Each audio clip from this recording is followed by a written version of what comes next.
Can an employee get out of a non-compete agreement? Generally, most employment agreements are held to be valid and enforceable in Florida. So, on its face, if it's a valid agreement, no, an employee can't just decide he's not going to comply with the agreement and find a loophole out. However, in Florida, there are certain steps an employee can take in evaluating whether or not he has any way to hold the agreement unenforceable. And the most common one we see is a pre-breach that's committed by the employer. When I say pre-breach, I mean that the employer has done something that violated the terms of the agreement, whether it has to do with their compensation or benefits or anything that's tied into the covenant not to compete, aka the employment agreement.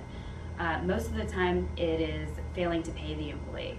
If an employee quits or is fired and let's say wasn't paid for their last 2 weeks while they were working for that employer, the employee has a defense. You can say that the employment agreement called for certain compensation, he wasn't paid the compensation, therefore the employer breached the agreement and it's no longer valid and enforceable, which the courts will uphold, and that including the covenant not to compete and the non-solicitation and anything that goes in with the employment agreement is also unenforceable.